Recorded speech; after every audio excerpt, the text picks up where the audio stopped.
Es investigador de la Fundación Sol. Marco, ¿cómo estás? Muchas gracias por acompañarnos. Muchas gracias por la invitación. ¿Está bien la presentación? Sí, está bien. Perfecto. En la Fundación Sol, Marco, ustedes están permanentemente entregando su mirada y lo quiero destacar, es una mirada desde lo que pasa con las cifras económicas, cifras de empleo, trabajo, desigualdad, en fin, entran a muchas áreas y buscan verlo desde otra óptica. De hecho, es como una declaración de principios que ustedes tienen desde la Fundación Sol. Desde esa óptica, ¿cómo miran el caso de colusión del papel confort, como se le ha llamado? A ver, es un caso gravísimo. Nosotros hemos utilizado el término de delincuencia empresarial, porque en el fondo nos hemos acostumbrado cada vez que prendemos el noticiero de que se inicia, ¿cierto?, con un asalto, con un cartereo, con un portonazo, pero esto se trata de meterle la mano al bolsillo permanentemente, sistemáticamente y cotidianamente a la mayoría de los chilenos, sobre todo a los que tienen menos ingresos, que no tienen otra opción que comprar estos bienes de primera necesidad. Entonces se trata de un acto delictivo que está agravando a esta familia y de una manera horrible, ¿no? Entonces, esto no es solo un tema excepcional, no es un caso puntual, no es una particularidad, no es un error. Estamos hablando de delincuencia en primer lugar y estamos hablando de algo que tiene que ver con el modelo chileno. Porque cuando uno revisa qué está pasando en otros sectores productivos, cuando uno revisa que los mismos grupos económicos que se coluden son los que reciben subsidios del Estado, por ejemplo, el Decreto Ley 701, que subsidia las plantaciones forestales, para los grupos Mate, Angelini, por ejemplo, ¿qué pasa con los dineros de la AFP? Aquí hay un modelo, ¿no? Hay una colusión a priori que se generó en dictadura y que después se consolida en los siguientes años, que permite, ¿cierto?, este modelo que no solo está, ¿cierto?, atravesado por delitos, sino que genera tremenda desigualdad permanente y consistentemente. Pero es interesante que tocas dos conceptos y hace poco, diría yo, se transparenta algo que es bien impactante en Chile y que tiene que ver con la cantidad de familias que viven con lo mínimo o que viven en situación vulnerable, que es cómo le pega a ellos cuando hay variaciones en los precios de los productos que son básicos. Porque una canasta de una familia que vive con un sueldo muy mínimo, y no me refiero solamente al mínimo, sino con una cantidad de plata mínima al mes, el impacto que tiene de que los productos básicos que los va a tener que comprar siempre suban mucho, es mucho mayor que una familia que la canasta básica es parte de lo que compra, pero compra otras muchas cosas más. Entonces, ¿cómo le pega, y aquí lo digo bien en chileno, cómo le pega a ese grupo de la población que es grande en Chile esta colusión? Lo noquea, básicamente, porque es importante ver el circuito completo de lo que está sucediendo en Chile. A ver, ¿qué significa eso? Primero, veamos los salarios, ¿no? Estamos hablando que según la última encuesta suplementaria de ingresos que el INE publica todos los años, el 50% de los trabajadores gana menos de 305.000 pesos líquidos, datos oficiales. Primero. En segundo lugar, veamos los precios, ¿no? Hay muchas personas que tienen este termómetro del sentido común y dicen, ¿qué pasa con los precios en Chile? ¿Por qué está tan caro? Parecen, para las personas que han podido visitar otros países que tienen ingresos al doble que el chileno, parecen un país de esos niveles, incluso más caro. Entonces, ¿cómo es posible que los salarios sean tan bajos y los precios tan altos? Y la tercera, ¿cierto?, el tercer motor de este proceso es la deuda, ¿no? Porque tú dices, ¿cómo le pega a esta familia? A estas familias les pega de manera, ¿cierto?, contundente, como digo, las noquea, pero siguen comprando. Entonces uno se pregunta, ¿cómo es posible que la demanda interna en Chile se siga activando, que las ventas en el comercio al por menor, en los supermercados, sigue generándose? Aquí el tema del endeudamiento es fundamental. Según los datos oficiales, por ejemplo, que publica la Universidad de San Sebastián, Equifax, en Chile hay 10,8 millones de personas endeudadas. O sea, de 17 o 18 millones de habitantes estamos hablando de casi 11 millones endeudados, de los cuales 3,5 millones ni siquiera pueden pagar sus deudas, están morosos. Entonces, ¿qué es lo que sucede finalmente? Que estas personas se tienen que endeudar, en muchos casos con los bancos, y estos bancos pertenecen a los mismos grupos económicos que se coluden. Entonces aquí hay una corriente de transmisión que es perversa y que genera, ¿cierto?, un aceitamiento del modelo y que termina pegando muy fuerte a las familias que más necesitan, que son las que viven de su trabajo y que son muy mal remuneradas, principalmente porque no deberían hacerlo, ¿cierto? Porque en las empresas pequeñas uno podría entender que los salarios son más bajos, también en las medianas y en las grandes empresas. Marco, ya vamos a entrar a las regulaciones y la experiencia de otros países a propósito de este libre mercado, que ya no sabemos si en Chile está libre mercado. Tú ocupaste un concepto y me quiero referir a un artículo que aparece hoy día en El Mostrador, tú apareces opinando, hay varios especialistas además, se llama Cresta que está caro Chile, como una forma así de cómo uno reaccionaría al ver los precios. Es de la periodista Alejandra Carmona, y ahí parte con un ejercicio que hizo Francisco Vergara, que es un arquitecto que estudia un doctorado de Planificación y Desarrollo en la Universidad College de London, en Londres, y él hizo un ejercicio que volvió a repetir ahora.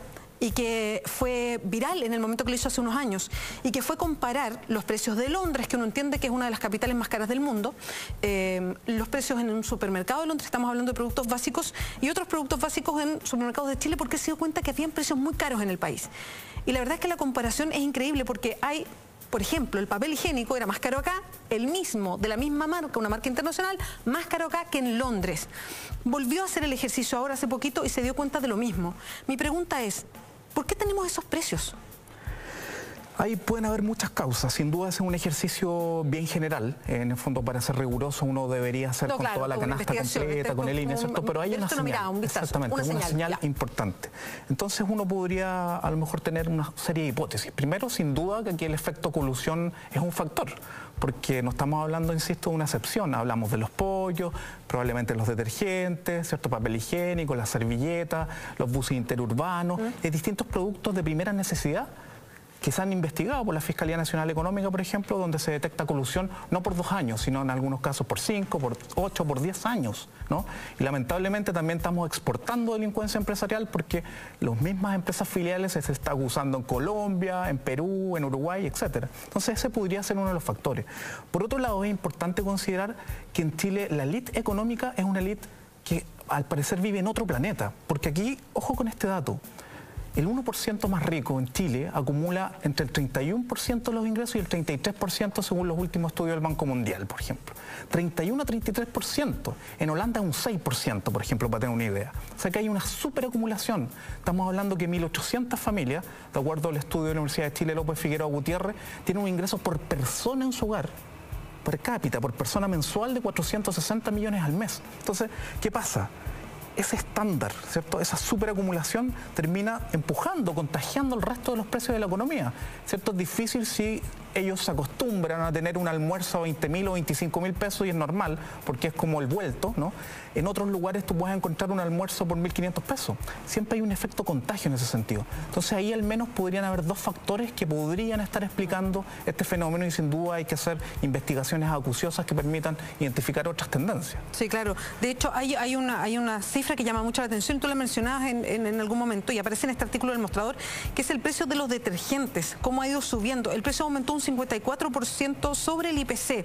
Alguien puede, y se pregunta el artículo, contestar por qué el detergente puede haber subido tanto de precio en un mercado, y esto llama la atención porque nos recuerda a la colusión de recién, pero dice, en un mercado controlado en un 95% por 2 marcas, que son grandes, Unilever y Procter & Gamble, 95%. Uno ve marcas distintas, pero pertenecen finalmente a uno de los 2 conglomerados. Uno podría sospechar con algo así, con este nivel de aumento de precio y con esta concentración de mercado en el caso de los detergentes, de que podría haber colusión o que sería digno de investigar. Absolutamente es digno de investigar, es una señal contundente de que aquí algo extraño está sucediendo, porque cuando uno, por ejemplo, empieza a investigar sobre los costos para producir estos bienes o estos servicios, en muchos casos no están en línea con el precio final. Por ejemplo, lo que sucedió en el caso de los pañales o del papel tisú, cuando uno ve cómo ha evolucionado el precio de la celulosa, que es una de las materias primas centrales para la producción de esos bienes, en los últimos 5 años su precio aumentó un 5%, ¿no? Pero el papel higiénico aumentó un 34%. Entonces aumentó 7 veces más que la principal materia prima. Entonces ya eso es una señal que da cuenta de que aquí hay algo extraño está sucediendo. Lo mismo sucedió con los pollos. Entonces, esto, al parecer, es una tendencia que no es solo, insisto, un delito, ¿cierto? Que no es solo una excepción de un grupo que se quiso pasar de listo, sino que el concepto que hay detrás de esto es la tasa de ganancia. En el fondo, acá hay un modelo y que tiene que ver con el problema del capitalismo finalmente, que es la discusión que todos le hacen el quite, ¿no? Hablamos de capitalismo con rostro humano, cosa que por construcción al parecer no puede existir, porque la sed de ganar siempre más y de acumular permanentemente hace que los medios utilizados para ello sean cualquiera de los que existan disponibles, en la medida que se me pillan y los costos de que me pillan sean menores, ¿cierto?, que los beneficios que voy a obtener por esa colusión, por dañar el medio ambiente, por pagar bajos salarios, por prácticas antisindicales. Finalmente, esto es una vorágine que nunca acaba, ¿cierto? Acumular y seguir acumulando para aumentar la concentración de los ingresos. Marco, ¿hay algún sector de la economía chilena donde haya efectivamente libre competencia y los precios se regulen porque hay hartos competidores y porque la gente va y busca lo más barato? Es difícil pensar porque la característica de la estrategia de desarrollo chilena, del modelo chileno, ¿no? Que es extractivista, que es rentista, ¿cierto? Que principalmente se basa en las exportaciones con poco valor agregado. Y otro tema central que es concentrador. Cuando tú revisas el retail, las farmacias, las AFP, las ISAPRE, la celulosa y una serie de sectores productivos, uno encuentra en general, ¿no? No recuerdo algún sector en específico que se escape de esta regla, 2, 3 o 4 actores como máximo que explican cerca del 80 o 90% de la participación de mercado, que es lo que se conoce técnicamente como un oligopolio, vale decir, no es un actor que domina el mercado, sino son poquitos actores que perfectamente, ¿cierto?, pueden hacer carteles y coludirse. Cuando tenemos estos niveles de concentración, sin duda que estas prácticas, que en algunos casos se pillan y en otros no, es muy fácil de que ocurran, porque incluso por un tema cultural, si tú tienes el 70% de participación, como en el caso de la papelera, tú te impones, haces hegemonía en el mercado con esa participación. Marco, vamos a ir a cómo darle la vuelta a esto que han hecho otros países. Vamos a hacer un corte comercial, sí. Espérenos, volvemos a Entrevista Verdadera.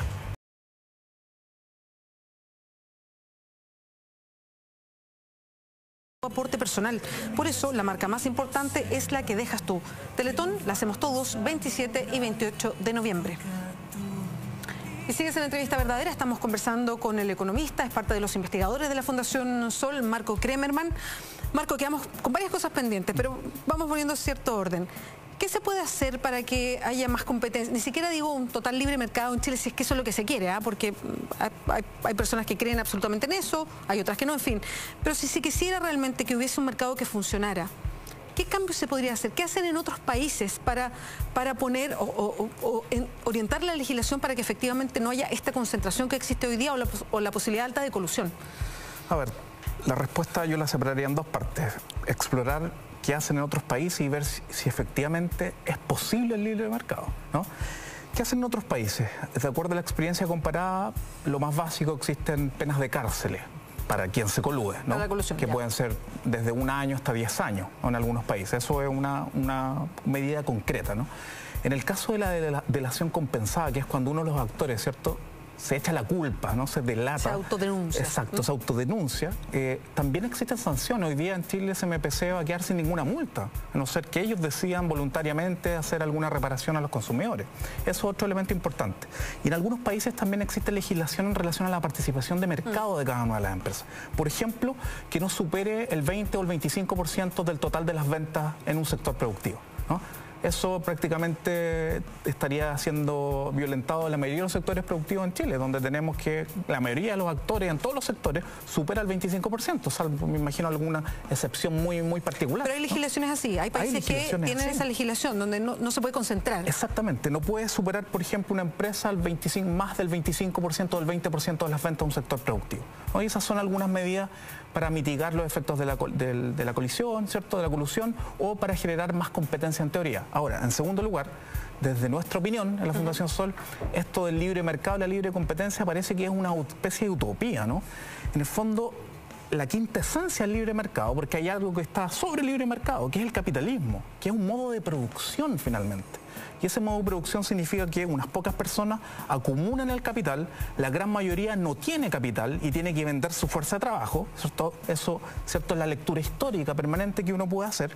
Y finalmente quienes acumulan el capital quieren ganar y seguir ganando. Y acumular, incluso como en el caso Penta, haciendo que las señoras de Vela, ¿no es cierto?, y de los otros dueños de Penta emitieran facturas falsas por valores que de 100.000 pesos, 500.000 pesos. Entonces uno dice, si estas personas ganan tanto dinero, ¿por qué se ensucian por 500.000 pesos, por 1 millón de pesos? Porque está, ¿cierto?, este motor de querer seguir ganando permanentemente. Si tenemos actores que quieren seguir ganando ilimitadamente, permanentemente, ojalá, ¿cierto?, dañando el medio ambiente, pagando bajo salario, a no ser que las reglas del juego sean tan restrictivas y tan, ¿cierto?, complicadas que el costo sea muy alto de infringirla. Entonces lo que vamos a tener es que es muy difícil que exista el libre mercado. Vamos a tener permanentemente estos actores que se canibalizan, existen oligopolios, monopolios, monopsonios, que es para cuando eres un solo comprador de un bien o servicio. Entonces, desde nuestro punto de vista, es más bien una utopía. Hoy día el Estado puede hacer algunas cosas, por ejemplo, dejar de comprarle a uno de estos grandes conglomerados, o es imposible, porque ha surgido en las redes y uno se pregunta, ¿podría el Estado decirle, por ejemplo, a la misma CMPC y SCA, que tienen el 95% del mercado, les puede decir, ¿sabe que ustedes no se pueden presentar a las licitaciones? Eso sería otro elemento que también uno podría observar que existe en otros países, que es que el Estado no les compre a aquellas empresas que han infringido la ley, ¿no? Colusiones u otro tipo de violaciones de la ley. El problema, efectivamente, cuando existen mercados tan concentrados y cuando el Estado hace grandes compras al por mayor, sí, pues estamos hablando de esos niveles, probablemente los otros actores que representan el 5, el 10% de la participación de mercado no pueden abastecer al Estado, y el Estado no le queda otra que comprarle a estas empresas que se coluden y que le restan recursos al propio Estado, que es impresionante, ¿no? Porque un Estado que enfrenta precios más altos para su compra, creo que eran 41.000 millones de dólares, o 41 millones de dólares, creo que el costo, 41 sí, millones de dólares el costo de la colusión en el caso de la papelera, significa que el Estado gasta más, ¿cierto? Y hay menos recursos para escuelas públicas, para salud pública, que claramente faltan, ¿no? Para pensiones, para vivienda, etcétera. Entonces aquí tenemos un perjuicio permanente en ese sentido. Marco, quiero llevarte a otro sector de discusión. Hoy día estamos en plena discusión del presupuesto. Me imagino que ustedes desde la Fundación Sol, todo el país debería hacerlo, pero es de repente un lenguaje, una discusión en que uno se pierde. Se está definiendo el presupuesto para el próximo año. Sí. Y hay atenciones bien particulares. Una es salud, por ejemplo, que incluso no se aprobó el presupuesto. Ahí hay un tema. La otra es educación, sobre todo por ir cumpliendo un compromiso que es de la gratuidad. Y está en plena discusión para el próximo año la cantidad de jóvenes de los deciles más empobrecidos que van a poder acceder a la gratuidad. Y se está en el debate. Pero hay también otro debate que es interesante y que tiene que ver con cuál es el costo real de una carrera. ¿Cuánto puede poner el Estado a esa carrera? Es un precio que define la universidad, lo define un grupo externo, lo define el propio Estado o el propio gobierno de turno. ¿Cómo ingresan ustedes a esa discusión en relación a quién es hoy día y cómo se paga una carrera universitaria? A ver, para hacerlo lo más sencillo posible, supongamos que el presupuesto de la partida de educación superior, ¿cierto?, es una torta, ¿cierto? Una torta. Y esa torta hoy día es 1,8 billones de pesos. Billones son millones de millones. Ese es el presupuesto que se propone para la ley del 2016, 1,8 billones de pesos, ¿no? Increíblemente, 1 de cada 3 pesos de esa torta va al crédito con aval del Estado. ¿Qué es el crédito con aval del Estado, cierto? Este crédito que se crea en el año 2005 y se empieza a implementar en el año 2006 bajo el gobierno de Ricardo Lagos, que finalmente lo que hace es bancarizar, ¿cierto?, la posibilidad de que los estudiantes puedan acceder a distintos establecimientos de la educación superior, desde universidades estatales, privadas, centros de formación técnica, institutos profesionales, que son todos privados. Perdón, ¿no? ¿1 de cada 3 pesos va a los bancos directamente entonces? En estricto rigor, claro. Lo que tenemos hoy día, por ejemplo, cuando revisamos el crédito con aval del Estado histórico, que muchas personas no saben cómo funciona, es lo siguiente. Hace un tiempo atrás, el crédito con aval del Estado era un crédito que se entregaba con aval del Estado, ¿cierto?, por los bancos a los alumnos con una tasa de interés real de cerca del 6%, 5,8%, UF más 5,8%. Con las movilizaciones estudiantiles, porque así se mueven las políticas públicas en Chile, no porque alguien ve a futuro cómo hacer un mejor país, sino porque hay movilizaciones, hay algunos cambios, esa tasa de interés baja un 2%. Pero para los estudiantes, siempre y cuando cumplan ciertos requisitos. Pero los bancos siguen enfrentando esa tasa de interés. Entonces lo que pasa es lo siguiente, los bancos entregan ese dinero, ¿no? Han emitido una cantidad impresionante, cerca de 1.800.000 créditos con aval del Estado, pero el Estado se los compra, ¿no? Le ha comprado cerca del 45% de la plata de CAE en la historia desde el 2006 al 2014. 45% el fisco se los compra al banco para evitarle o subsidiarle ese riesgo teórico que está asumiendo el banco por entregarle a alumnos que no tienen tantas espaldas, pero tienen aval del Estado. Pero se los compra con un 30% sobreprecio. Vale decir, el banco le entrega un crédito de 3 millones para pagar una carrera en X universidad y el fisco lo compra a 3.900.000.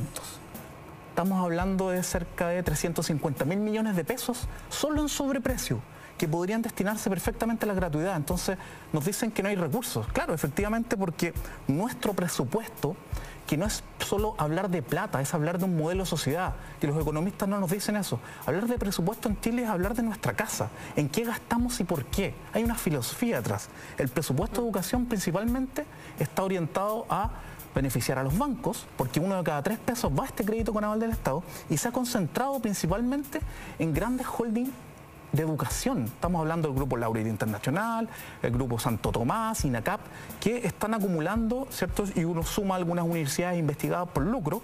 De acuerdo a una investigación que hizo la Fundación Sol, cerca del 70% de los recursos del CAE van a estas instituciones, 19 instituciones para ser más específico. Entonces, curiosamente, estas instituciones han disparado su matrícula en los últimos 10 años. El 70% del aumento de matrícula en la educación superior se explica por estas instituciones, gracias al CAE. Entonces, ese es el modelo de sociedad. En vez de hablar de gratuidad, de aporte para financiar universidades estatales, que es lo que cualquier país avanzado ha hecho, lo que hemos hecho es privatizar el presupuesto de educación superior en Chile. Marco, siguiendo esa misma línea, si llegamos a la gratuidad, y esto es algo que va a ir de a poco aumentando, o tienen que definir reglas, porque tampoco está definida la regla de cuál es la educación superior que se quiere, con qué reglas, en fin. Cuando se defina todo esto, ¿cómo hacerle el quite a que no siga siendo un negocio para algunos el que exista gratuidad? Que ese yo creo que es una gran interrogante. Exacto, es que es muy complejo y aquí hay que hacerse cargo de la historia, ¿no? En el gobierno de Lagos y los siguientes gobiernos decidieron que para aumentar el acceso a la educación superior de manera inorgánica, hoy día tenemos 1.232.000 personas en la educación superior. Pero así lo explican, como para aumentar el acceso, exacto, se crea este crédito con aval del Estado porque supuestamente el Estado no manejaba tantos recursos para financiar las carreras, ¿cierto? Que en muchos casos el arancel de referencia que se financia está muy lejano del arancel real y por eso el estudiante tiene que conseguir otro crédito del banco o etcétera, ¿no? Entonces, estamos hablando de ese proceso y en ese proceso, ¿cierto? Es muy complejo, porque lo que va ocurriendo es una privatización permanente de la educación superior. Entonces, la pregunta que tenemos que hacernos hoy día es por qué, en vez de estar diseñando un sistema público, ¿cierto?, donde el Estado se haga cargo, como en todos los países del mundo prácticamente exista, de calidad, bien financiado, no financiamiento de becas y créditos, financiamiento basal, ¿no? Estamos hoy día discutiendo cuánta plata necesita la Universidad de San Sebastián, el INACAP, porque hoy día la universidad, la educación superior está plenamente privatizada. Solo un 14% de los estudiantes van a establecimientos estatales. Eso no se ve casi en ningún país del mundo. Entonces, eso estamos discutiendo hoy día. ¿Y qué pasa? Que el estudiante de menos recursos queda como una especie de rehén. Porque ese es el chantaje. ¿Cómo es posible discriminar, ¿cierto?, a estudiantes de menores recursos que están estudiando en estos planteles? Pero el tema histórico es cómo permitimos, ¿cierto?, desfinanciar el sistema público de educación superior y hoy día lo que tenemos que hacer casi con una soga al cuello, financiar a los establecimientos privados. Una total desgobernanza del sistema de educación superior. Tú no puedes controlar, ¿cierto?, y decir el sistema público debería ser fuerte porque ya está tan privatizado que la discusión tiene que ser estructural o si no terminas aumentando la privatización del sistema. No hay otra posibilidad. Marco, entendiendo que la discusión, uno también tiene esa sensación de que debería ser estructural y de alguna manera se presentó así al país como algo bien profundo, pero que se está haciendo por etapas, entonces va a haber que hacer algunas cosas primero, otras después, y ahí, bueno, esa es la gran discusión que hay hoy día. ¿Cómo se plantean ustedes desde la Fundación Sol, donde ponen el ojo sensible o el ojo de estudio en las personas más vulnerables frente a esta disyuntiva? A la misma disyuntiva que hoy día tienen los parlamentarios, porque eso es efectivo. Hoy día la discusión es, yo aumento la gratuidad a las personas que más lo necesitan y me trago un poquito que esta institución no funcione como yo quiero, y trato de ser democrático en esa repartición de platas para el próximo año, o le pongo coto y digo, lo siento chiquillos, ustedes esperan, pero tengo que arreglar esto primero para después dar gratuidad. ¿Cómo se plantean ustedes mismos en esa identidad que es muy fuerte? El diseño político es muy complicado y es por eso que generar cambios a través de una glosa presupuestaria es muy peligroso. Yo creo que los estudiantes han dado en el clavo en ese sentido en términos de diseño de política pública, que siempre terminan dando en el clavo porque parece que los políticos no están pensando en el diseño de política pública, sino en otros intereses. Aquí el tema central es que si tú no cambias en la estructura del modelo de educación superior, cualquier incentivo, cualquier beneficio, cualquier atisbo de gratuidad va a generar este tipo de problemas. Entonces, lo importante sería diseñar cuál va a ser el sistema público de educación superior. Entonces, porque esta idea de que ahora todos son públicos y antes todos se oponían a la gratuidad y ahora el INACAP, la Universidad del Desarrollo, San Sebastián, todos reclaman esa gratuidad, que es una inconsistencia enorme, hace que la discusión sea bastante pobre en ese sentido, en términos técnicos. Porque si se diseña el modelo de educación superior que se quiere, si se diseña cómo van a ser las universidades estatales, cuántas van a ser, ¿no?, cómo van a ser financiadas, tú puedes generar una gratuidad real sin dañar a las personas que hoy día reciben alguna beca o crédito y diseñar un sistema decente de educación superior pública que a lo mejor tenga un complemento privado. Por hoy día lo que tenemos es que el sistema público es solo una cápite, ¿no? Es una colita, 14% va de matrícula en estos establecimientos. Entonces, todos los años, como la ley de presupuestos se ingresa cerca del 30 de septiembre, hay 2 meses para discutir y todos corren y todos, ¿cierto?, tienen que aprobar tal tema o cual, nunca hacemos discusiones de largo plazo, nunca hay una discusión mayor. Entonces, hasta nosotros mismos cuando se nos entrevista, se nos pide alguna opinión, terminas opinando sobre lo que hay, sobre el paradigma actual. ¿Quién va a hacer esa lectura distinta? ¿Cuándo vamos a hacer un análisis serio en ese sentido? Seguro hay opiniones distintas. Algunos creen que el sistema privado tiene que estar muy presente, pero esa discusión no se hace, ¿cierto? Porque tú lo que haces es discutir sobre la leche derramada, que son el presupuesto actual con un paradigma y una filosofía que es la que viene desde la dictadura. Un análisis también tendría que ser, y meto esto a la discusión porque uno no lo ve, y también yo no sé si es una discusión moderna o no, que es, todos los chiquillos que quieran pueden ir a la universidad, independiente de las notas que tengan, independiente de sus resultados, independiente de la plata que tiene la familia. A ver, yo creo que puede ser necesario que exista algún tipo de evaluación, algún tipo de preparación especial, y no solo en las universidades, sino en los centros de formación técnica, en los institutos profesionales, pero que hay un problema, insisto, nuevamente de diseño general, ¿no? Que uno se preocupara desde la escuela para que todos tengan las mismas oportunidades de llegar de buena manera, ¿cierto?, a un establecimiento de la educación superior, no con las asimetrías que existen actualmente, en la forma en que accedes, ¿cierto?, y en la forma que terminas y financias esa carrera. Eso es lo que cuesta pensar en Chile, el modelo completo. Sin duda, ¿cierto?, si tú pensaras que todos accedan a la universidad, probablemente en algún momento no habrían todos los cupos, habría que adaptarse. Tienen que haber a lo mejor algún tipo de filtros que sean razonados y que estén en sintonía con lo que comienzas en la educación preescolar. Pero esa discusión en Chile no está presente. Tú lo que te enfrentas, ¿cierto?, es con un CIMSE que te estandariza, te mide y que termina generando cómo se alternan los currículums en la educación escolar, y una PSU que también te está restringiendo y modelando tu manera de pensar y de rendir desde tercero medio, segundo medio en adelante. Y de esa manera tú ves si quedas o no en la universidad. Pero discusiones curriculares mayores es muy difícil establecer en Chile. Marco Kremerman, muchas gracias por acompañarnos esta noche en Entrevista Verdadera. Muchas gracias. Imperdible lo que viene ahora. Está Ignacio Franzani listo con Mentiras Verdaderas. Buenas noches.